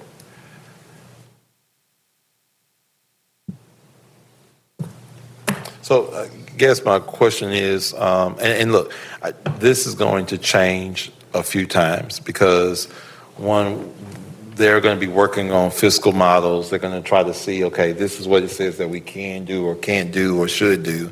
I will share with you guys that my thought process on how we move about this is to be very nimble in how we approach this project.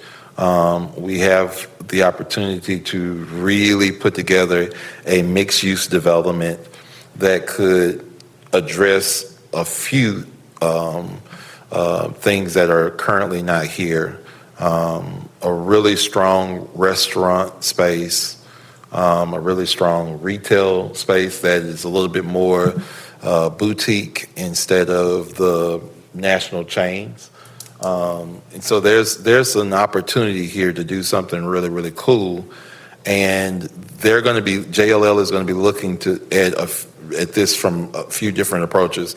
Do we go with the master developer, or do we carve out areas and just do a master plan where we come in and say, hey, we're willing to work with a developer who specializes in this thing, maybe suburban office, right? We want to work with a developer who specializes in suburban office, and they build an office space there so that as we attract more small headquartered businesses, they may want to locate in that space. Or, restaurant, retail shops or what have you. So there's going to be different components to this. I just wanted to kind of start the conversation because the public is commenting. Now, are we at 300? Wait, what? We have 700 responses? Are you putting in the limitations of what we can and can't do with the land, the property? So The limitations. it's one of those situations where we kind of give you the idea. So yes, Okay. we're putting in limitations. Okay, so since you guys want to go and get 700, then we're going to have to up this to 1,400 responses now. So our new goal is 1,400 responses since they want to go and get 700 on me. That's something. Okay. A couple of days ago, it was 200 and something, I thought. Okay, so we got 700 responses, and our new goal is 1,400 responses.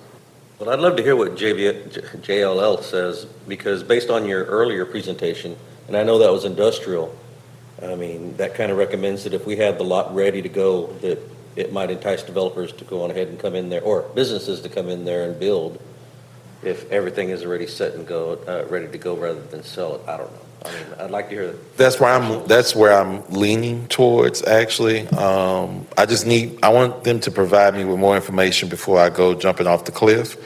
But my thought process is that having a site-ready development where we are able to carve out, do the roads, and do the infrastructure, that if we're eating that cost as an economic development organization, we can then apply more pressure on the developer to give us an enhanced version of what. Yes, there you go. We can get an enhanced version of what. Pretty tilt wall. There you go. Instead of the just basic tilt wall, be pretty tilt. Attractive tilt wall. You're gonna have people coming after me behind those things. But instead of having, just regular brick facade, maybe you'll incorporate brick facade and stucco. Just different material uses.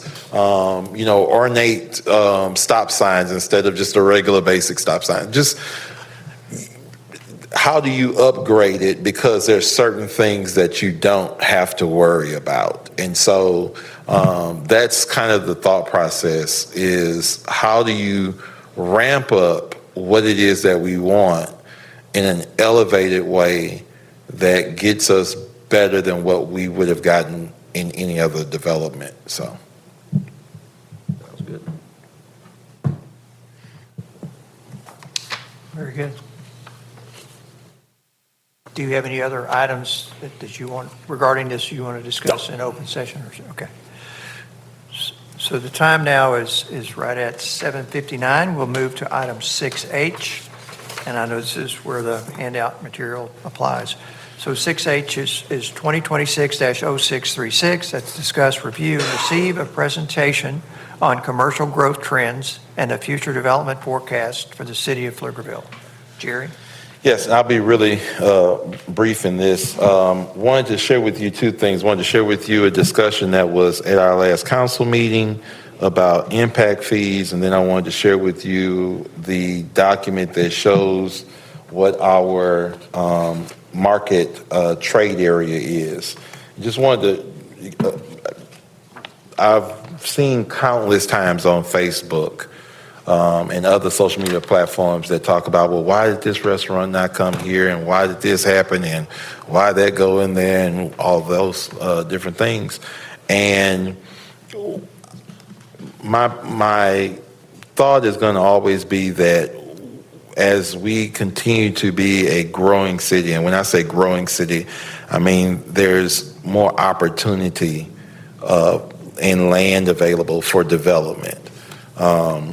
We have to identify a way to be able to pay for the roadway infrastructure the water, the wastewater infrastructure. But I also want to make sure that we are cognitive of our neighbors and how much it is just generally costs to do construction on retail and industrial. And so I want us to have a very forward-thinking conversation amongst our PCDC board members, amongst our city council members, to really look at our neighbors and identify, based off of what you all have seen today and the impediments that are involved in just the basic cost of building materials, that alone. And then when you start to look at what one community may charge to do business or to build a product there versus another one, in order for us to remain competitive or to become competitive, we need to be mindful of how we position ourselves. I'm an extremely competitive person, so I don't like to lose certain projects. I don't like to lose any projects, to be honest with you. So when I hear of a restaurant going somewhere that I know full well, I'm gonna be nice and say that it probably shouldn't be going there. I'm trying to be really nice about this. And then I see that it's not coming here, and every demographic in this document that you see, which is very much so what a lot of restaurants and retail are looking at, screams that this is the location for them to locate. I don't want to assume that it is the cost of doing business. What I'm going to share with this body is that I'm going to identify, even if that means us trying to go out and do some kind of comparison of commercial study of sort, to identify what does it cost to build a restaurant in our neighboring cities versus here? What does it cost to build a retail store in our neighboring cities versus here, so that everybody knows, everybody has the same information, so that we can make cognitive decisions on how we go about setting fees, how do we go about attracting retail, and how do we go about trying to attract commercial and industrial development. So my philosophy is going to always be that when it comes to government, that government should always consider incentivizing what they want more of and maybe restricting what they would like to see less of. And we all know that retail generates sales tax. And there's a pink building in downtown Austin that constantly is restricting what you can do when it comes to property tax, but there is not necessarily that same restriction when it comes to sales tax.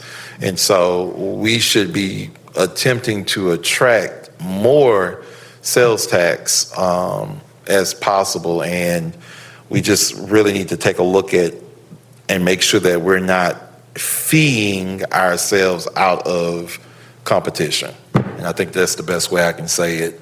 But we will be looking to see how we can identify some kind of study to look at what's going on in our neighboring communities, how much does it cost to do business in those neighboring communities, and then compare that information to our community so that we can make the best decision possible. If you get a chance, also going back to the conversation earlier where we were saying that the companies track basically where you go with your phone, I'd love to see, if we can, how many Pflugerville residents, ETJ included, go to Hutto to eat, but how many Hutto residents actually come up here to shop? Because the Hutto residents I talk to, they always say, yeah, we have all the restaurants, but we have to go to Pflugerville to shop. To get shop, yeah. So, I mean, I'd love to see that comparison to see, are we really losing a lot of people to Hutto, or is it just what people want? That's a really good question. That will be a part of what we'll be looking to see. And one of those software items that we have can also share that leakage report that talks about where people are going to spend money and where they're going to shop. We'll be able to get that information. We'll be able to get that information actually without even going through the study process. Yeah. But I think it'll be good information to have. This it's not a it's a tough conversation because it's on one end I understand the fact that we have to have certain fees to keep up with the growing trend of redoing the amazing roads that the city that the county commissioners oversee.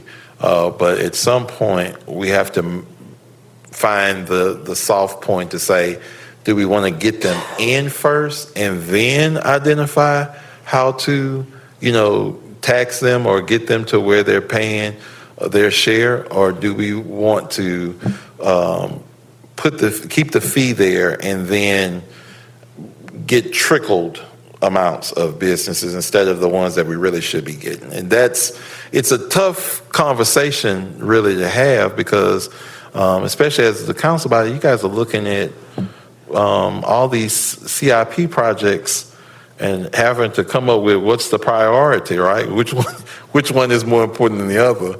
And so some of these fees are helping to pay towards those projects. It's just at the same time we're seeing a slowdown in the commercial and not really the industrial area as much as the commercial area. We're seeing a lot of the slowdown in the retail area because it costs to build these projects. And then on top of the cost to build the projects, now we're talking about how much it costs to build the project in one community versus the other. And quite honestly, the part that really sucks the most about this situation is that people do not mind driving anywhere to eat at a good restaurant. They will go. There was one lady I met with a couple of days ago. She says she goes to Dripping Springs sometimes to eat. So there's no sense of loyalty when it comes to restaurants. I was looking at one of the analysis here, and we'll move on real quickly, but I just wanted to share this with you all. There's a community here in the Pflugerville area, Falcon Point. They literally, all retail dollars combined, they spend at least $55,000 a year in just retail shopping. In just retail shopping alone, they spend $55,000. Springbrook in Pflugerville, $43,649. Heatherwild area spends $42,000 a year in retail shopping. So this type of information, it screams that there's buyers here. Buying is not the problem. It's the Yeah, that's true, but here's the thing, people will go to other places to eat if it's not in their location. You look at Pflugerville. Yes. We used to not have places to eat, we didn't have places to shop. Okay, so Hutto now has a lot of places to eat, but they don't have the shops, but they will get there, yes. right? So either you increase of what we're doing today, right, or you're gonna fall behind. And many things are moving to Hutto, many things are moving to Taylor And Maynard. and Maynard, and we're not moving. So it's a problem, Yep. right? And seeing on Facebook every day, Yep. okay, so, somebody goes to Dripping Springs, eat at the Salt Lake. Well, there's only 2 Salt Lakes, and there's only one really good one, and it's in Dripping Springs. But, it's, that's the cake on it, right? You gotta have it if you wanna sell it. Well, I'll say, Mark, I think that what Jerry's looking for is going to be really paramount, because that's going to show us, are we taxing our people out or businesses from coming here? Right. And that's going to be important to the city and the city council and everybody else to say, hey, yeah, our fees are way too much. I've been saying that for years. I personally believe that's why businesses aren't coming here. One, the fees are too high, and it's just too difficult to work with some governmental entities. I'll And just I say it thought like that. before, I thought there was supposed to have been a study initially, a long time ago, that, to go do that same exact thing, to say, what are we doing differently in Pflugerville, right, from the city standpoint versus everybody else? And if we're on the high side, not in the middle, then that's what's going to create the problem. I vaguely remember that conversation, and I remember somebody saying that should be That was a city PCDC's council job, meeting, I not remember, the city. because So we talked anyway. about it. I'll tell you, this is what, when I saw this, I don't know if you saw my facial Oh, I saw expression. that, yeah. But when I did I see it. saw this at the council meeting, Yeah. It's a separate.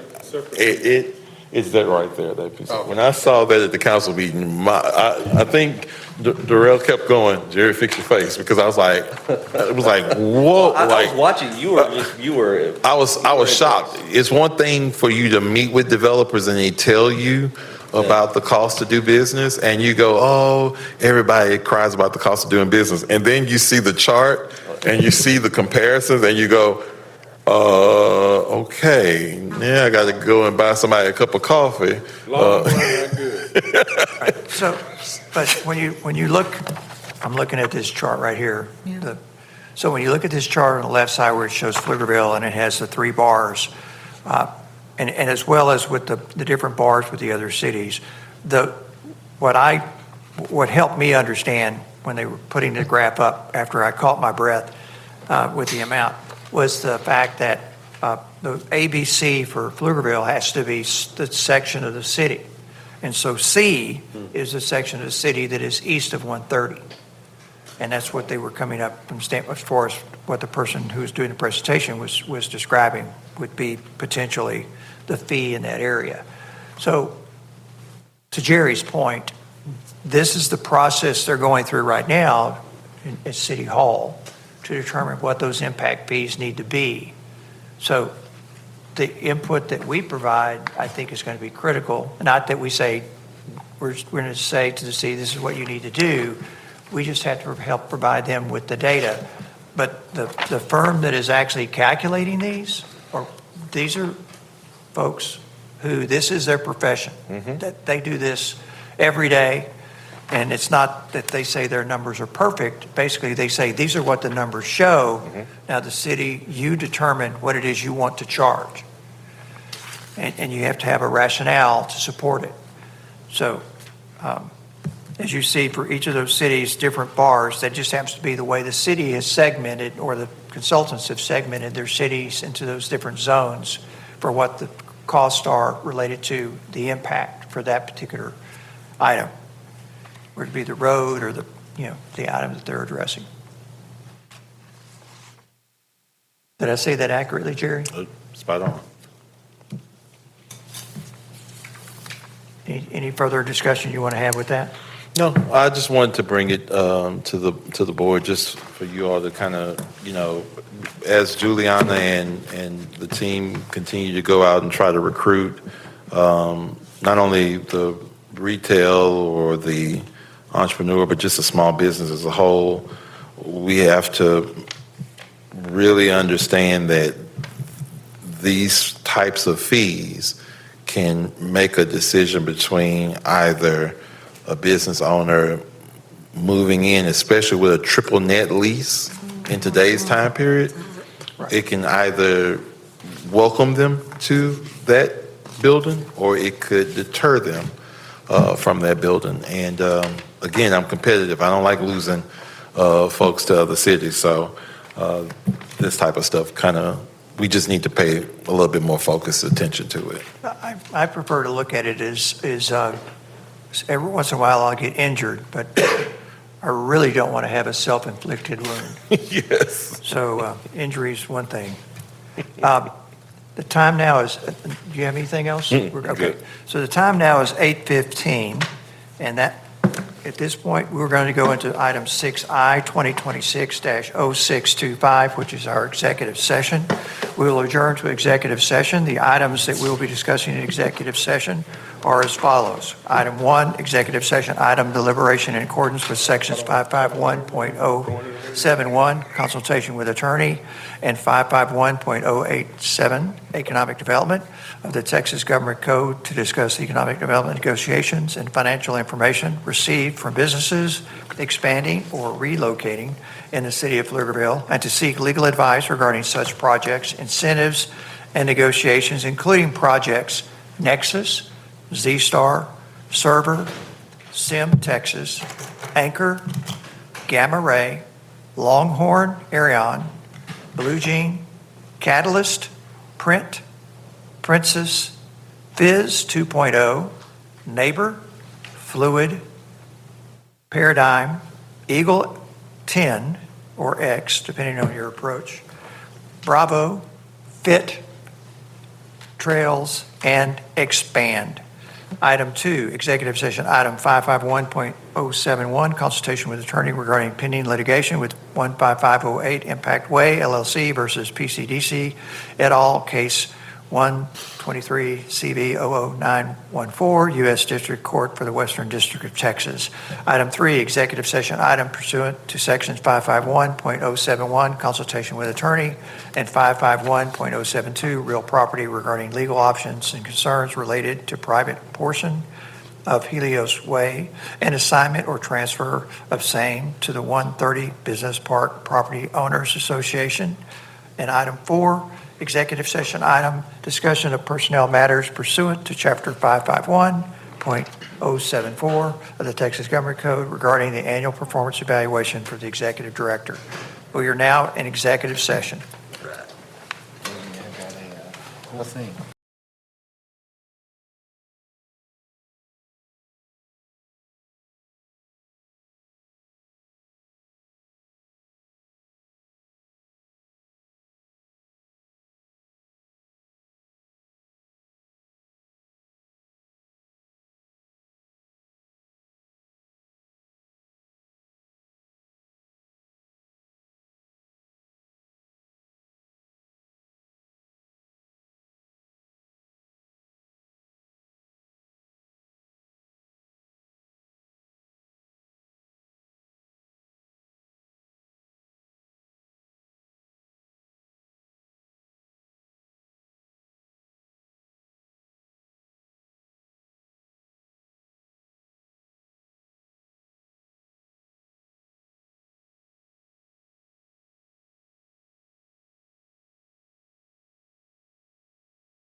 Recording in progress.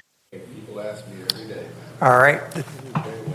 The time now is 9:58. We return from executive session. No action was taken. We now move into item 7A, 2026-0626, open session item, discuss, consider action on executive session items as needed. And I make a motion to direct our attorney to draft an easement agreement with the POA regarding Helios Way and PCDC. All right. Rudy, did you? Rudy was first. Rudy second. Okay. Caesar? Yes. Adam? Yes. Yes. Okay. 6-0, yes. We are adjourned.